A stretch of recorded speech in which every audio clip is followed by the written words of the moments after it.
Tudo bem? Como é que vocês estão? Tudo na paz? Vocês estão bem? Vamos lá. Vamos dar uma olhada no texto de Colossenses. Vocês estão bem? Como é que vocês estão? Tudo na paz? Como é que passaram o dia? Deus é fiel, Deus é bom. E aí, meu amigo Claudinei, Deus abençoe, Rafael, Sebastião, Danilo. E aí, Danilo, meu amigo, direto de Lisboa, Deus abençoe você e sua casa. Paloma, Carlos, como é que vocês estão? Como é que vocês passaram esse dia? Tudo bem? Olha, estamos hoje quarta-feira, última semana das inscrições. Projeto da mentoria está muito bom, muito bom. Eu sempre digo e vou continuar dizendo, não é curso, é uma mentoria que acima de tudo está sendo banhada na oração. Estamos aí dedicados nas madrugadas, orando, pedindo a Deus, e Deus é a nossa testemunha, a equipe toda está lá reunida, orando, buscando, e é um trabalho que nós estamos fazendo com muito amor, com muito carinho e com muita dedicação. Primeiro que nós estamos lidando com a Bíblia, com um texto sagrado, a palavra de Deus. Isso aqui não é um outro livro a não ser o livro divino, o livro de Deus. Então você não pode perder a oportunidade. Existem tantos outros que eu sei, você pode também, mas não deixa passar essa oportunidade, porque está sendo feito com muito carinho, com muita pesquisa e, claro, dentro das limitações de todo esse processo que nós estamos vivendo, mas isto não diminui a nossa vontade e o nosso desejo. Olha, só para que os alunos, vocês tenham uma ideia, são horas. A gente chega meia-noite, eu venho meia-noite aqui para o meu escritório, saio 5 da manhã, vejo o dia amanhecer. Não é uma brincadeira isso aqui, não é algo, é muito sério, porque nós estamos entendendo que é o momento de nós ocuparmos a nossa mente com a palavra, porque é a palavra que vai nos dar condições de vencer isto. Muitos dizem que já está terminando, outros dizem que já acabou. Eu tenho uma outra visão concernente a isso. Eu acho que nós devemos estar nos preparando. E não tem, quando o cristão está alicerçado na palavra, ele é aquela árvore, não é?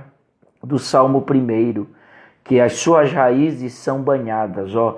É bem-aventurado o homem que não anda segundo o conselho dos ímpios, nem se assenta, pois é comparado, diz o texto no hebraico, a uma árvore plantada junto. A palavra junto não significa que está perto. Deixa eu ajeitar aqui, coisar os comentários, tá? A palavra junto não significa que está perto. Quando diz assim, ó, comparado a uma árvore, deixa eu ver aqui se é o som. E depois, se você quiser... Não sei, tá? O vídeo... Então, o que acontece? Pois está junto não significa que está perto. O hebraico vai dizer que a árvore foi plantada aqui, mas as suas raízes têm que sair em busca da água. Quem vai buscar a água não é a árvore não sai. Quem vai buscar é as raízes. Então as raízes vão se alongando por debaixo da terra até encontrar a água. E encontrando-a, as raízes ficam ali naquela água para trazer água para a raiz e para a árvore, não é? Então, quanto mais nossas raízes estiverem aprofundadas, mergulhadas nesta água chamada Palavra de Deus, nós vamos vencer. Quem está dizendo aqui é alguém que está muito tempo dedicado à palavra. Ela que nos dá vitória.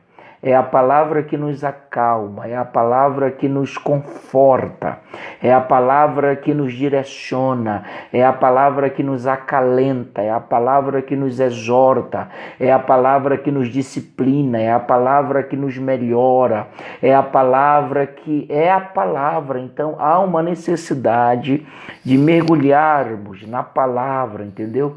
Deixa eu ajeitar. De nós ajeitar isso aqui, tá bom? É na palavra, é com a palavra. Então, precisamos aproveitar esse momento. É o seu momento, é o meu momento, é o nosso momento, tá bom? E nós mergulharmos. Eu estou aí também respondendo as perguntas boas, sábias, inteligentes. Eu gosto disso. E o meu desejo é tentar ajudar, levar um pouquinho, lembrando que teologia é um grãozinho aqui, outro ali, e nós vamos juntos, porque o cristão que está alicerçado na Bíblia, ele permanece.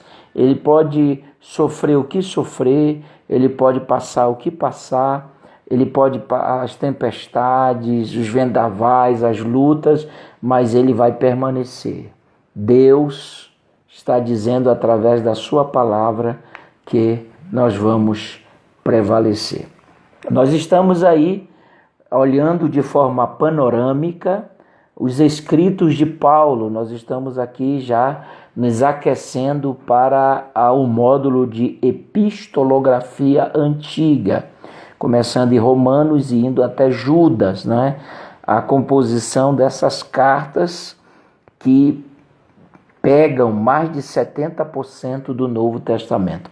Você já parou para pensar que o Novo Testamento, ele em sua maioria é composta por cartas, não é?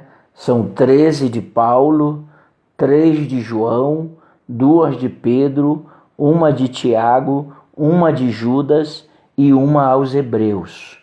Então, mais de 70% do espaço do Novo Testamento, dos 27 livros que nós temos no Novo Testamento, foram escritos, redigidos por meio de carta. E lembrando vocês que isto não foi algo que Paulo produziu, Pedro produziu, João produziu, não. As cartas já eram meio de comunicação. Desde o Velho Testamento, a escrita, o que vai melhorar é a matéria-prima para a realização dos escritos. Mas a carta, e você percebe que Paulo ele é campeão nisso, né? Além de fundar as igrejas, ele estabelecia as igrejas e também apacentava, eu espero que vocês entendam, mesmo longe, através de cartas, ele apacentava. Existe uma observação muito boa que as cartas escritas seriam a voz do pastor. Fisicamente o pastor não podia estar, mas através de seus escritos o pastor tinha condições de resolver as situações, tá? Vamos só dar uma olhadinha aqui em Colossenses. Eu acho que na ordem era Filipenses, mas eu acabei estudando Colossenses, não vai mudar nada, porque nós vamos olhar também, tá bom? Filipenses. Então, algumas observações. Abra sua Bíblia na carta aos Colossenses, pegue a caneta e o papel, tá? Nós temos aqui mais uma carta da prisão. Esta carta, junto com Efésios, Filipenses e Filemon, foram 4 produzidas na prisão. Então, nós temos aqui mais esta carta. Nas aulas de epistolografia, na mentoria, eu vou mostrar para vocês o casamento de Colossenses com Efésio. O casamento, né? Você vai perceber que há uma unidade muito grande entre Colossenses e Efésios. É muito interessante.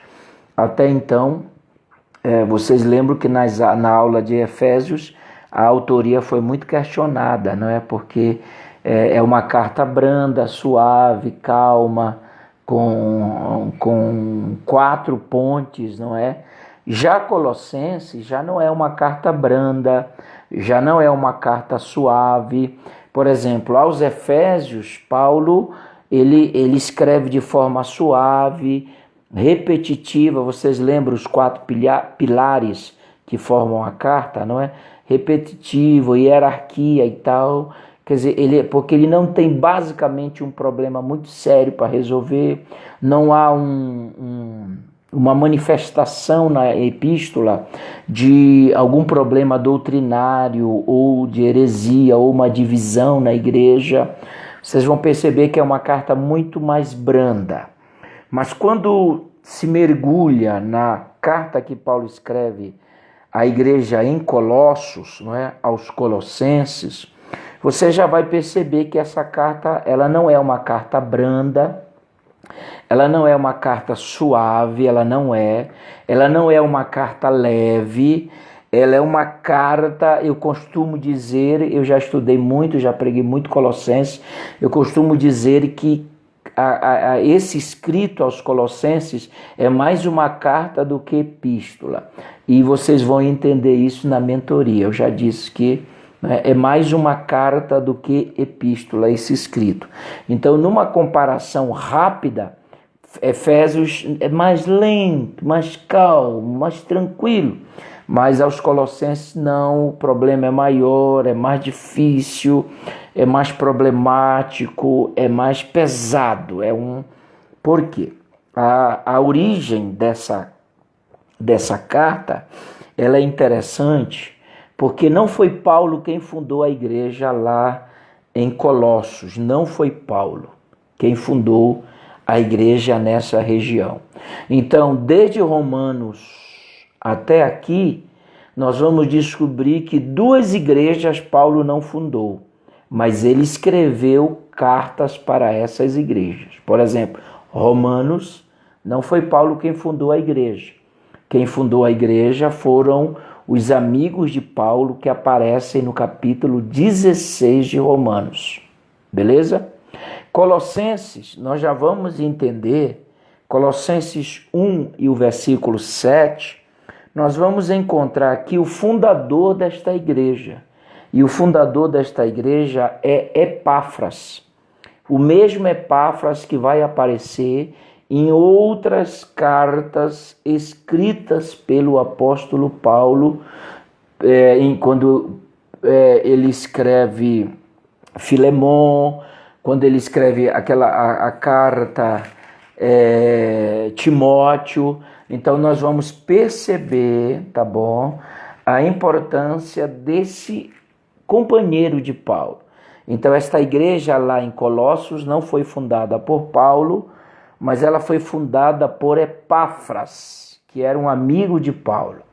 E já para que vocês tenham uma ideia, o versículo 7 mostra para nós algumas características sobre Epáfras. O texto diz assim, que Epáfras, nosso amado conservo, que vos é um fiel ministro de Cristo, o qual nos declarou também o vosso amor no Espírito. Eu vou só traduzir o 7. No 7 nós temos que ele era um fiel ministro, amado e conservo. Então você vai perceber que ele tinha algumas características, Epáfras, entre as quais ele era amado, ele era conservo e ele era fiel ministro de Cristo, tá? Agora, o verso 8, nós vamos entender, preste atenção, se você estiver ligado, solta o coração aí. O verso 8, ele é tão fundamental que o verso 8, escute, ele vai nos mostrar a razão por que Paulo escreveu a carta, ou uma das razões. O que Paulo diz? O qual nos declarou também o vosso amor. Então, precisamos entender uma coisa rápida aqui. Não foi Paulo quem fundou esta igreja, mas ele passou a ser o pai espiritual dessa igreja. Ponto. Quem fundou esta igreja é Epáfras, um fiel ministro de Cristo. Agora, se Paulo, não é? Porque dizem que Paulo estava preso em Roma, outros dizem em Cesareia. Vamos deixar essa história. Paulo estava preso. Então, o verso 8 diz assim, o qual nos declarou. Essa expressão no grego vai desvendar para nós que estamos estudando a carta que Epáfras saiu de Colossos e foi, vamos imaginar que Paulo estivesse preso em Roma. Vai até Roma, preste atenção, aonde Paulo estava preso e conta para Paulo duas coisas. Primeiro, o amor que esta igreja tinha no Espírito e a invasão de 4 doutrinas erradas que perpassavam a igreja.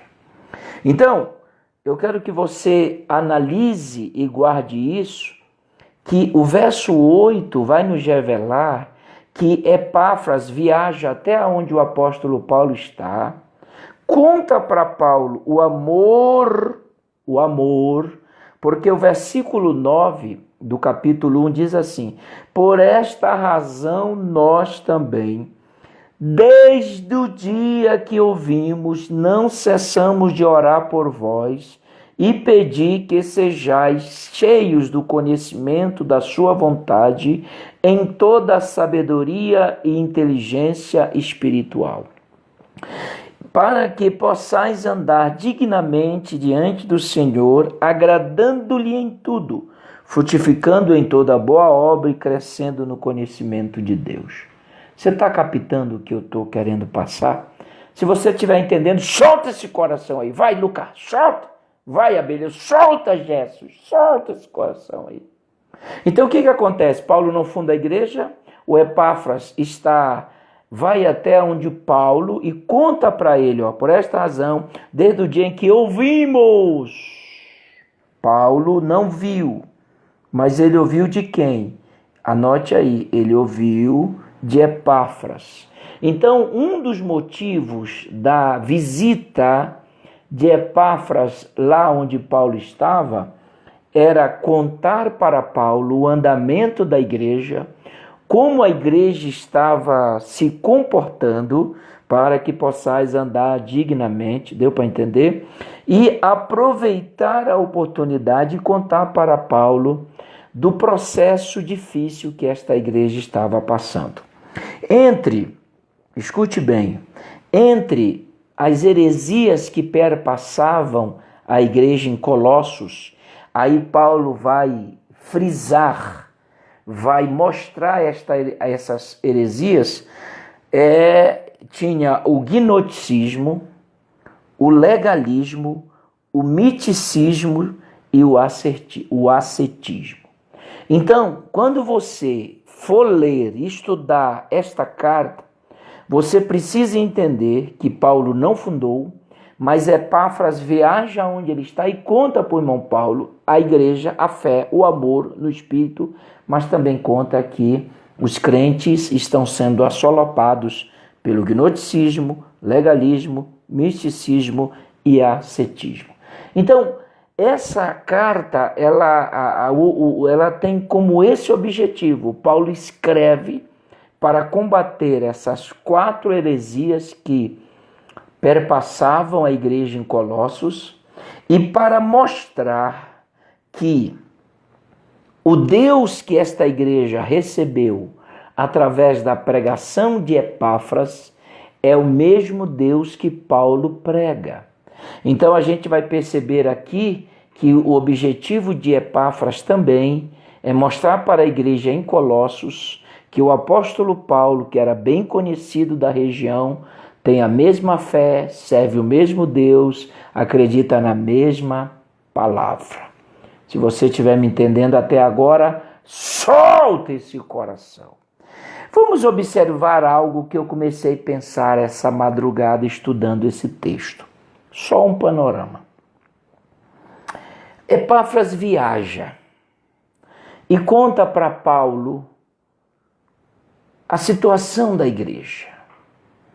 Sabe que eu comecei a perceber algumas coisas boas em Epáfras, entre as quais que Epáfras percebeu que sozinho, escute isso, ele não daria conta de resolver aquele problema. Você já parou para pensar assim? Epáfras sozinho, ele percebeu que aquele problema era muito maior do que a sua capacidade. Que lutar contra essas 4 heresias era muito grande para ele. E ele não teria condições nenhuma de vencê-las. E o que ele faz? Ele pede ajuda para quem poderia lhe ajudar. Ele simplesmente reconhece que ele sozinho não daria conta, que ele sozinho não teria capacidade. Aqui é uma mentoria. Se você não entendeu ainda onde eu vou chegar, eu te levo lá. Aqui é uma mentoria. Por quê? Porque outros momentos Epáfras conseguiu resolver problemas. Mas ou vocês acham que a igreja em Colossos está passando só esse problema? Não. Ele vem passando muitos outros problemas. Mas os outros, talvez Epáfras tivesse condições de resolver. Mas estes 4 não. Epáfras se viu pequeno demais, viu que a sua capacidade era muito pequena diante do problemão que a igreja estava enfrentando. Então ele reconhece que precisa de ajuda. Ele reconhece que precisa de alguém que saiba mais do que ele, que possa lhe orientar, e Paulo faz isto. Paulo entende a preocupação de Epáfras, Paulo entende a humildade de Epáfras de viajar até Roma e conversar com Paulo, mesmo preso, e ele demonstra a Paulo que é amigo, que é companheiro, que vai ajudar, mesmo não fundando a igreja, não tendo um relacionamento muito, porque ele diz, olha, o que eu estou apenas sabendo de vocês é pelo que eu estou ouvindo. Então, nem tudo eu vou resolver sozinho, nem tudo você vai resolver sozinho. Deus vai colocar pessoas para nos ajudar. Tem gente que sabe mais do que eu, tem gente que é mais espiritual do que eu. Então, essas pessoas nós temos que estar do lado delas. Epáfras poderia ter dito, não, eu sou pastor da igreja, deixa esse trem comigo, eu resolvo. Não, ele viu a sua incapacidade. Não é que ele era incapaz, mas para resolver aquilo ele era. Então o que ele faz? Ele assume, não é? Ele assume a sua pequenez, a sua humildade e diz, e procura. Então essa observação eu queria deixar. Se você está entendendo, solta o coração aí, glorifica, soltando o coração. Então Epáfras, que era fiel companheiro, e você percebe também que eles já tinham uma certa amizade, não é? Vocês vão perceber que eles já tinham uma certa amizade entre Epáfras, né? Eles já tinham assim uma certa aproximação, eles já tinham contato, eles já tinham amizade, melhor dizendo, né? Eu acho que a palavra mais interessante seria, por exemplo, quando Paulo escreve a Filemon, pedindo que Filemon receba Onésimo, escravo, ex-fugitivo, agora convertido, 24 diz assim, ó, saúdam-te Epáfras, meu companheiro de prisão por Cristo Jesus. Não, se tu não entender essa, eu vou embora tomar sopa. Não, se tu não entender o que eu vou falar aqui, eu vou embora. Paulo, escrevendo a Filemão, ele diz: Epáfras é meu companheiro de prisão. Vocês querem uma verdade estabelecida? Olha só. Paulo sempre honrou seus amigos. E o que nós mais precisamos hoje é de amigos fiéis, que gostam não do que fazemos ou do que temos, mas que gostam daquilo que somos. Quando Paulo, por 3, 4 vezes, segundo os teólogos, ele foi preso, uma das quais, Epáfras, foi preso com ele. Disse: não, eu vou ficar com você, irmão Paulo. Aí quando Epáfras precisou de Paulo, o que Paulo fez? Estava pronto para ajudar. Isso é companheirismo. Uma hora, em um momento difícil de Paulo, lá está Epáfras, companheiro de prisão. E na hora em que Epáfras precisou dele para ajudá-lo lá em Colossos, Paulo prontamente. Então, o que você está plantando hoje de bem, de bom, você vai colher amanhã. Talvez hoje você esteja ajudando, orando, incentivando alguém, não é? E orando e preso com ele nesse problema, tu está entendendo? Querendo a solução. E amanhã, quando você precisar, ele estará bom, estará de mãos abertas, prontamente para te abençoar. Isso é amizade ministerial, é um ajudando o outro, um carregando o fardo do outro, um melhorando o outro, incentivando o outro. Essa é a ideia. Se você estiver entendendo, queria que você soltasse o coração. Bom, é só um panorama, o trem é na mentoria, tá? Então nós sabemos quem fundou a igreja foi Epáfras, nós sabemos o motivo que levou Epáfras até Roma para falar com Paulo, são vários motivos, entre os quais essas heresias, nós chamamos teologicamente, quem estuda essa carta na epistolografia, nós chamamos de heresias de Colossos, né? Porque era mais de uma, era o gnosticismo, legalismo, misticismo e ascetismo. Então, é interessante que quando Paulo vai combater essas 4 heresias com seu escrito, ele vai dizer que Cristo é a resposta de tudo. Porque é nessa carta que eles vão deixar Jesus como um ser, como algo criado por Deus. É por isso que Paulo vai dizer que ele é a imagem de Deus, que ele é o primogênito de Deus, protótolos no grego, não primogênito, que foi o primeiro, não em sentido de mais gerado, porque ele é filho de Deus, é o mistério da Trindade aqui, novamente, ele é o próprio Deus, né? E Paulo vai dizer que ele é antes de todas as coisas, e ele subsiste antes dessas coisas, certo? Ele é o cabeça do corpo, entendeu? Que todas as coisas foram criadas por ele, tudo foi criado, então ele é o agente da criação, Deus criou tudo através de Jesus, é uma coisa muito interessante. Já pegamos aqui, já descobrimos quem fundou, o motivo pelos quais Paulo escreve a carta, não é? E essa carta eu queria que você anotasse aí, anote aí. Essa carta, ela tem 4 capítulos, é uma carta muito pequena, não é? Ela é composta apenas de 4 capítulos e que consta no final a bênção apostólica. Para você entender legal essa carta, você precisa dividi-la em 2 tópicos. Se você dividir essa carta em 2 tópicos, você não tem dificuldade de entendê-la. A primeira divisão da carta abrange o capítulo 1 e o capítulo 2. O que nós temos no 1 e no 2? Nós temos aquilo que Deus fez. Ele já fez. É a mesma coisa de Efésios, lembram? Nos elegeu e tal, aquela coisa, antes de tudo. E o segundo tópico dessa carta é aquilo que a igreja vai fazer. Tá? Então, 1, 2 é o que Deus fez. 3 e 4 é aquilo que a igreja vai fazer. Então, para você pegar essa carta e entendê-la, alguém diz, mas que carta difícil, palavras difíceis, ele é a imagem tal, primogênito, protótipo, é só você dividir. 1, 2, nós vamos ver a atuação de Deus Pai, a atuação de Deus Filho e a atuação do Deus Espírito Santo. Então, capítulo 1 e capítulo 2 é aquilo que Deus fez numa eternidade, no planejamento, naquilo que Jesus executou, tá? E naquilo que o Espírito Santo realiza, ilumina, mostra.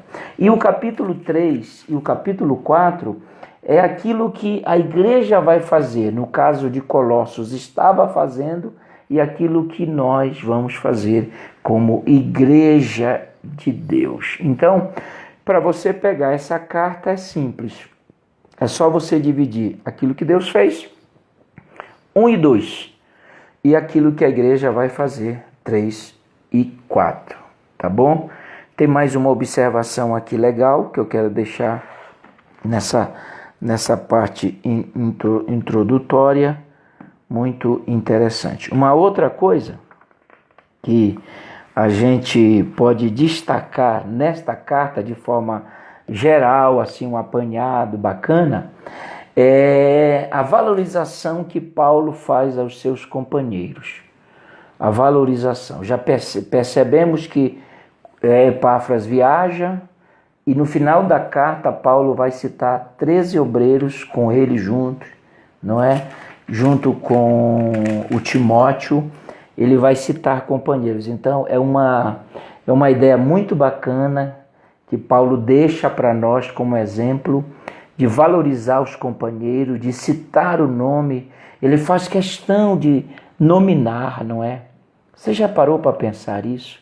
Ele faz questão de nominar, por exemplo, ele fala de Aristarco, ele fala de Marcos, ele fala de Barnabé, ele fala de Jesus chamado Justo, ele fala de próprio Epáfras, ele fala de Lucas, de Ninfa, ele fala de Arquipo, quer dizer, ele fala sobre o Timóteo na introdução lá. Então, isso não está aqui por estar. Não existe nada nas Escrituras que foram para preencher lacuna. Não existe um texto, uma história, coloca isso aí, não, está aqui porque é importante. Esses homens, por exemplo, que aparecem, não é? Paulo diz que o Aristarco está preso comigo. Olha só, o camarada, não, você vai ficar preso, eu fico show. O Marcos, né, que é o sobrinho de Barnabé, que já está totalmente maduro para o ministério, Jesus chamado Justo, da circuncisão, não é? Cooperadores, gentios, né? Judeus, melhor dizendo, da circuncisão. Quando você perceber essa expressão nas epístolas de Paulo, assim, os da circuncisão, ele está se referindo aos judeus, tá? Por exemplo, Epáfras, Lucas, o médico amado, não é? O Arquipo, aí por Arquipo, olha, atenta para o ministério do Senhor, para que o cumpras, né?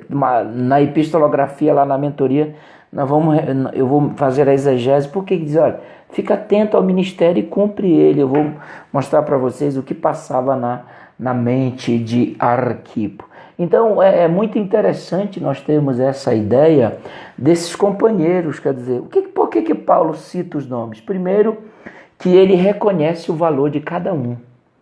Ele reconhece, o Marcos tem um papel importante, o Aristarco, o Justo, o Epáfras, Ninfa, o Timóteo. É isso que eu vejo, ele reconhece o trabalho de cada um, não é? E uma outra lição tremenda aqui é que sozinho ele não pode fazer. Por isso que ele diz, meus companheiros, meus cooperadores, meus amigos, ministros, quer dizer, tudo aquilo que queriam fazer de negativo com Paulo em relação a ele, dizendo que ele não é apóstolo e não valorizá-lo, ele fazia totalmente diferente com os seus companheiros. Ele já valorizava. Então é muito importante nós valorizarmos quem ajuda, quem estende a mão, quem incentiva. Você está entendendo hoje? Eu acho que você está entendendo. Nós temos que reconhecer que eu sozinho não sei, há uma equipe fazendo, há muita gente trabalhando. Você sozinho não pode fazer nada, então nós temos que olhar isto, nós temos que partir desse princípio, tá bom? Primeiro que ele reconhece o valor deles, reconheça quem te ajuda, quem está te ajudando na congregação, no campo, tá? E perceba, citar nome, a glória é para Jesus. Claro que a glória é para Jesus, mas o muito obrigado não custa nada, boa noite não custa nada, bom dia não custa nada, entendeu? Isso é muito importante nós analisarmos, né? Porque tem gente que diz assim, não, precisa, não pode ficar elogiando muito que a pessoa, ela fica... Então, nós não estamos aprendendo nada com Paulo, porque Paulo fazia questão de, no final das suas cartas, ele falar, fulano manda abraço, olha, a casa de Ninfa te saúda, quer dizer, o que é casa? Casa lá não, o grego diz casa-templo, ou seja, a igreja que está na casa dela te saúda, quer dizer, Paulo mandava a saudação da igreja. Então é muito bom nós olharmos assim, porque sozinho nós não vamos fazer absolutamente nada, tá bom? Uma outra observação, tá? Preste atenção, eu só estou em observações, é o panorama para nós entendermos isto aqui, ó. Capítulo 1, nós temos a composição epistolar, não é? Capítulo 1, verso 1 diz, Paulo, apóstolo de Jesus Cristo, pela vontade de Deus, e o irmão Timóteo. Então, Timóteo aqui é o coautor da carta, tá bom? Aos santos e irmãos fiéis em Cristo que estão em Colossos, graça a vós e da parte de Deus, nosso Pai e do Senhor Jesus Cristo. Quer dizer, aqui é aquele padrão epistolar. Nós temos o remetente, que é Paulo, e nós temos Paulo e Timóteo, e nós temos o destinatário, que seriam as igrejas, aos crentes que estão em Colossos, tá bom? O versículo, vocês perceberam que diz aqui também, ó, eu não posso dar tudo não, senão vocês ficam muito mal acostumados, mas diz assim, ó, graças a vós e paz da parte de Deus, nosso Pai e do Senhor Jesus Cristo. Vocês perceberam que o Espírito Santo está escondido de novo aqui ou não? Lembro na aula de Efésios, no panorama de Efésios, Deus Pai, Deus Filho e o Espírito Santo. É a mesma condição aqui. Quer dizer, o Pai já fez, o Filho já fez, agora quem faz é o Espírito. Então é por isso que ele não entra no verso, porque ainda existe a atuação dele na igreja e vai existir, né?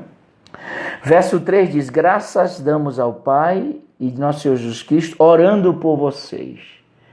Lembram? É por isso que na epistolografia, na mentoria, você vai ver que a carta aos Efésios é mais ou menos assim com Colossenses, e Colossenses é uma junção, é um casamento, né? E orando sempre, quer dizer, porque ouvimos falar da vossa fé, ouvimos falar de quem? De Epáfras, da vossa fé, do amor que tendes para com todos os santos. E por causa da esperança que vos está reservada nos céus, da qual já antes ouvistes pela palavra da verdade do Evangelho. Para que vocês entendam, existem 3 coisas importantes sobre a igreja aqui. Virtudes importantes da igreja em Colossos. Primeiro, a fé. Segundo, o amor. Terceiro, a esperança. Era uma igreja com virtudes cristãs. Aí você vai entender por que os inimigos atacam. É por que o inimigo vai atrás. Por que o inimigo investe. Porque esta igreja aqui, ela tem virtude. Sabe por que as heresias querem chegar na nossa igreja, na sua igreja? Porque a sua igreja tem virtude. Vocês servem a Deus. Então, inimigos... Porque é uma igreja boa, sadia, limpa. Então o inimigo quer confundir isso, é por isso que ele vai para cima. Então depois que ele faz a introdução, ele fala sobre 3 virtudes dessa igreja: fé, amor e esperança. E tudo isso é resultado do evangelho que eles ouviram. Por Paulo? Não, por Epáfras, mas Epáfras tinha um baita mentor. Ele foi mentoreado por Paulo, então você imagina. A questão da mentoria é tão importante, preste atenção, ó. Paulo foi mentoreado por Barnabé, a gente não pode esquecer isso, jamais. Mas antes de Paulo ser mentoreado por Barnabé, ele foi mentoreado por Gamaliel. É muita informação. Gamaliel. Então, a vida de Paulo foi sempre viver sendo mentoreado. Tá? Depois, Paulo vai sair da fase de ser mentoreado e vai mentorear. É isso que é bacana. Tá ligado? Solta esse coraçãozinho aí antes que eu fique nervoso. Então ele foi mentoreado por Gamaliel, depois foi mentoreado por Barnabé, depois ele passou a mentorear Timóteo, Tito, Epáfras, Aristarco, Demas, não é? Os que aparecem em Romanos 16, alguns deram certo, outros deram errado. A culpa é de Paulo? Claro que não. Jesus chama 12 discípulos. Dos 12 discípulos, Jesus, ele terá trabalho assim bem forte com 2, que é o Pedrão, que vai negá-lo, e Judas, que vai vendê-lo. Então, aí você diz, Jesus errou. Não. O pastor não errou quando te chamou. O fulano parou e agora é culpa de quem chamou? Não. Porque o próprio Jesus passou por isso. O próprio Jesus, ele discipulou Pedro, discipulou Judas, mas lá na frente, o que podemos ver? Que um vai negá-lo e o outro vai vendê-lo, não é? Agora, é culpa de quem? De Jesus? Claro que não. Eu estou fazendo uma exegese sobre Mateus. Presta atenção. 3 minutos. 3. Mateus 26, e versículo 69. Quando eu falei da mentoria, eu me lembrei que Jesus investe em 12, dos 12, 2 vão criar muito problema para ele. Que é o mesmo nível, né? É o Pedro. Mateus 26, versículo 69, diz: Pedro estava sentado fora no pátio. Uma empregada se aproximou e lhe disse: Você também estava com Jesus, o Galileu. Mas ele negou diante de todos e disse: Não sei o que você está dizendo. Quando se dirigiu para a porta, querendo sair, né? Pedro foi visto por outra empregada que disse aos que estavam ali: Este também estava com Jesus, o Nazareno. E ele negou outra vez com juramento: Não conheço este homem, né? Oiki odra tomantropo, no grego. A língua vai enrolar qualquer dia desse. Pouco depois, aproximando-se que estava ali, disseram a Pedro: Com certeza você também é um deles, porque o seu modo de falar o denuncia. Então ele começou a praguejar e a jurar, dizendo: Oiko odra tomantropo. Não conheço esse homem. Vocês já perceberam que primeiro vem uma empregada? O grego diz criada, é diminutivo. A palavra criada aqui pode olhar no grego lá, é criadinha. Diz: Você estava com Jesus do Galileu. Depois, uma outra empregada, criada, na hora que Pedro está saindo, ela diz: Ei, ela não diz para Pedro. A primeira diz: Tu estava com ele. A segunda diz: Gente, esse camarada estava com ele. Quer dizer, ela já não fala para Pedro, a segunda, ela fala para todo mundo que estava lá. E ele também estava com Jesus, agora é o Nazareno. A primeira é o Galileu, a segunda fala do Nazareno. Aí o terceiro grupo, não é? O terceiro grupo disse: Não, aproximaram-se dele. Agora esse é um grupo maior, tá? É um grupo maior de pessoas.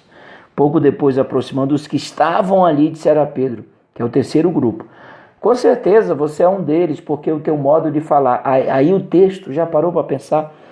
Pedro vai praguejar e jurar. Pedro vai ficar irritado, vai soltar cada palavra difícil. É praguejar, olha aí no dicionário. Você acha que ele glorificou? Você acha que ele saiu saltando? Você acha que ele saiu glorificando? Ele praguejou. Primeiro ele disse, oiko odra tamantropo. Tomantropo, melhor dizendo. Não conheço este homem. Aí, uma fala que ele, Galileu, a outra, Nazareno, e todos disseram, rapaz. Aí ele se zanga, pragueja, jura, eu juro pelo céu, fez sinal da cruz, aquela coisa toda. Vocês sabem o que eu estou dizendo aqui. Só que nessa hora, o galo canta, o toque da trombeta, Galacium toca, e Pedro lembrou-se das palavras, e o texto diz que ele foi chorar amargamente. Enquanto Judas vai se enforcar, Pedro vai chorar. Só que tem um detalhe interessante, que antes do... É isso que eu vou falar e terminar, porque hoje é Colossenses. Pedro, Jesus vai dizer algo aqui, Mateus 26, e o versículo 31 diz assim, então Jesus disse aos discípulos, também a Pedro, esta noite serei uma pedra de tropeço para todos vocês, porque está escrito, ferirei o pastor e as ovelhas do rebanho ficarão dispersas. Mas depois da minha ressurreição, irei adiante de vós para a Galileia. Isso foi antes de Pedro. Pai, eu não vou te negar, Jesus. Antes que o galo cante 2, 3 vezes tu vai me negar. Só que Jesus, antes do acontecimento de Pedro, ele já deixa algo para Pedro, dizendo, Pedro, eu vou ressuscitar. Essa noite, diz aqui, esta noite serei, essa noite tu vai me negar, essa noite eu serei entregue, esta noite, só que esta noite, depois dessa noite sombria, Pedro, haverá um encontro, e é lá na Galileia.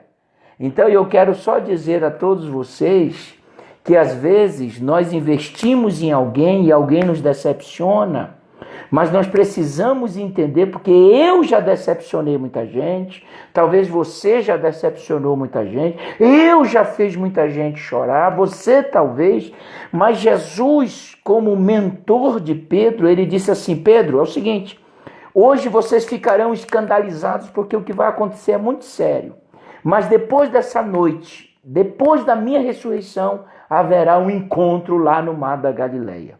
Então eu quero, porque eu estou cheio de Deus, eu quero profetizar sobre a sua vida, que essa noite vai terminar e haverá um encontro. Deus vai mudar a sua família, vai mudar a sua casa, vai mudar teu ministério. Mesmo que, como Pedro, eu venha negá-lo.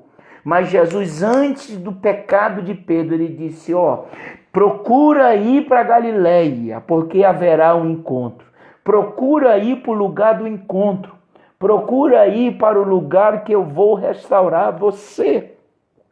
Então não vá se matar, não se desespere, porque Paulo poderia colocar a mão no cabelo e sair jogando o cabelo, dizendo, e agora o Demas me abandonou, culpa não é de Paulo, outros abandonaram Paulo, culpa não é de quem estava, porque a mentoria ela é fundamental, porque até hoje eu sou mentoriado.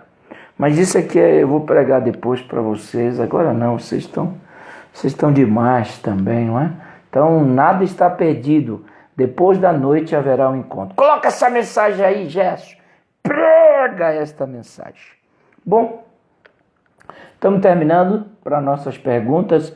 Deixa eu só falar algo aqui. Colossenses, volte para Colossenses. Colossenses capítulo 2. Na epistolografia, lá na mentoria, nós vamos olhar as 4 heresias que faziam parte, que estavam atacando a igreja. 4. Gnosticismo, legalismo, misticismo e ascetismo, tá? Nós vamos ver todas elas lá na mentoria, tá bom? Existem alguns versículos assim que são bem pregados, né? São bem exauridos nos púlpitos. As pessoas fazem muito exegese e gostam muito de alguns versículos dessa carta. Por exemplo, Colossenses 2, versículo 18 diz: ninguém vos domine ao seu árbitro, o arbítrio, né, que vem de árbitro, tá? Com pretexto de humildade e culto dos anjos, envolvendo-se em coisas que não viu, estando em vão, inchados na sua carnal compreensão.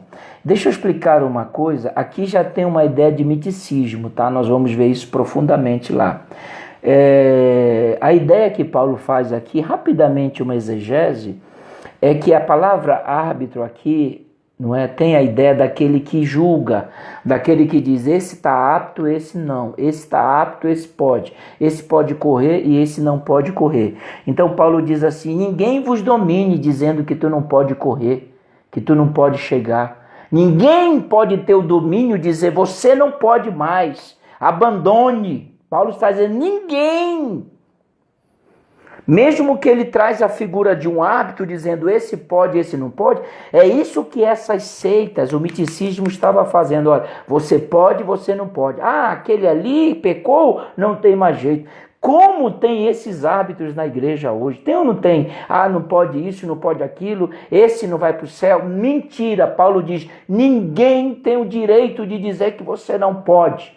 Porque Jesus te deu o direito de voltar para a corrida. Jesus te deu o direito de você correr. Ele é o único que pode dizer que você pode ou não. O miticismo queria fazer isso. Esse sim, esse não. Aí Paulo diz, ninguém vos domine. Ninguém tem o direito de dizer que não há segunda chance para a tua casa, não há para a sua família. É mentira. Tem que acabar com isso. Alguém quer essas determinações humanas que as pessoas fazem, isso não pode chegar em nós. Quem determina é a Bíblia, quem determina é o Espírito Santo. Não há poder, a maldição não chega. Então tem muitas pessoas na igreja que dizem, aquilo ali não pode ir para o céu. Se eu fosse Jesus, eu não sei. Quem é você para dizer quem pode ou não pode? Quem é você? Para dizer, porque eu ouço pessoas falando, se eu fosse Jesus, eu não salvava fulano. É mais fácil você não ir, porque isso não é atitude de quem é salvo. Porque quem é salvo quer que o outro vá. Hoje nós temos esses hábitos na igreja, já repararam, gente? Vocês entendem o que eu estou falando? Esse aqui não, esse sim. Quem é você? Foi você que morreu na cruz. Nós devemos a nossa salvação a você, por acaso? Então, cuidado. Quem age assim é porque faz parte do miticismo. Tá? Olha só. E essas pessoas gostam de culto de anjo. Eles se envolvem em visões que não existem, mentirosas. Nós não precisamos adorar anjo, nós não precisamos ter visões para ser crente. Nós adoramos a Deus, a Jesus. Culto a anjos, gente aí que quando o pastor está pregando, Deus está aqui, ninguém dá glória, mas quando alguém diz, o anjo está aqui, a cadeira voa, está errado, os anjos são espíritos ministradores. Apocalipse, quando João quis adorar um anjo, o anjo disse, pode parar, eu sou conservo teu e de teus irmãos, tu tens que adorar a Deus. Cuidado com esses miticismos, esses ascetismos. Tem gente que tem crente que é meio... tem um nome, eu esqueci.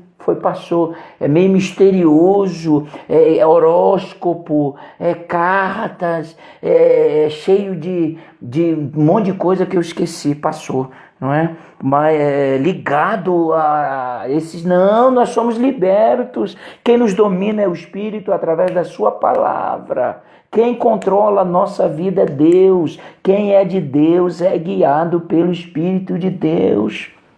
Você não está preso não a nenhuma superstição, tem que acabar com isso. O Salmo 91 aberto é o mesmo Salmo 91 quando a Bíblia está fechada. Tá? Ele aberto é o Salmo, ele fechado continua o Salmo. Nós não precisamos disso, é por isso que Paulo escreve essa carta. Ele diz assim, o miticismo era tão cruel, tá? Vê uma espécie de ascetismo junto, melhor dizendo. O 21 diz: não toques, não proves, não manuseie, as quais coisas todas perecem pelo uso, segundo os preceitos e doutrina dos homens. Sabe que eles estavam ensinando contra o casamento. Não gostavam de constituição de família. Não pode comer isso, não pode tocar aquilo. Isso não é evangelho. Evangelho é liberdade sem libertinagem. Mas o evangelho é liberdade. Ele nos libertou. As quais têm, na verdade, alguma aparência de sabedoria, em devoção voluntária, humildade em disciplina do corpo. Mas não são de valor algum, senão para a satisfação da carne. Lá na mentoria eu vou rasgar essa carta com a ajuda do Espírito Santo. Nós vamos estudá-la. É só e tem um outro, eu tenho 2 minutinhos aqui, ó, e um outro versículo bem que as pessoas gostam, né? Gostam muito aqui, é o 2, no qual também estáis circuncidados, né? Diz assim, ó: sepultados com ele no batismo.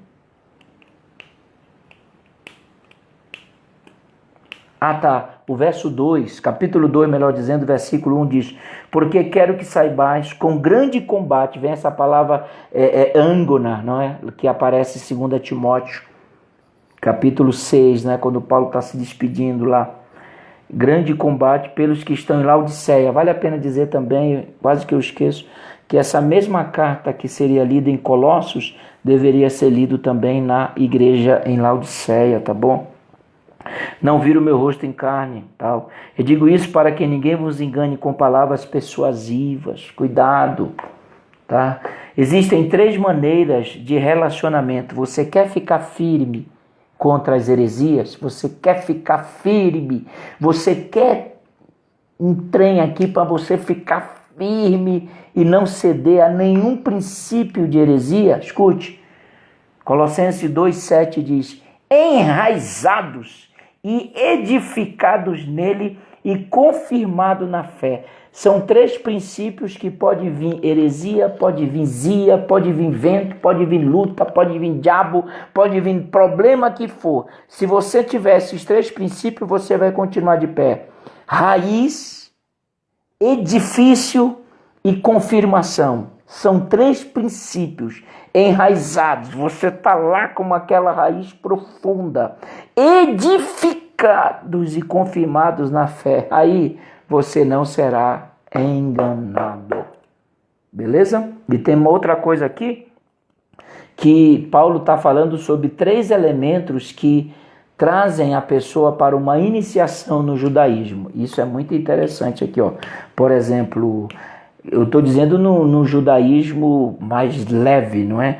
Nós temos aqui, ó: estáis circuncidados com a circuncisão. Isso aqui é o brit milá. Sepultados é um outro elemento. Só faltou aqui sacrifício, já parou para pensar? Mas Paulo é tão bom no que escreve, que ele pega esses 3 elementos de iniciação no judaísmo e coloca esses 3 elementos numa iniciação para o cristianismo.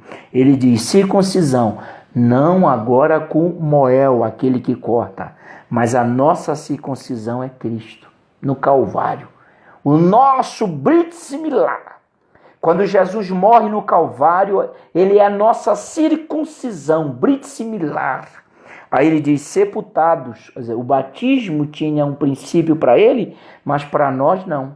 Não é que é elemento de salvação, porque ninguém é salvo porque foi batizado. Nós fomos batizados porque já somos salvos. E o terceiro aqui seria o sacrifício.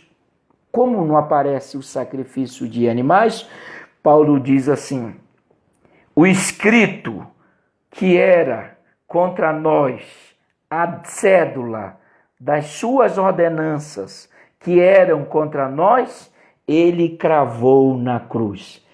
No judaísmo tem 3 iniciações. Primeiro, circuncisão, batismo e sacrifício. Paulo pega esses 3 e diz assim: agora Cristo, o batismo e o sacrifício que ele fez. Já eu volto para as perguntas, tá bom? Deus abençoe.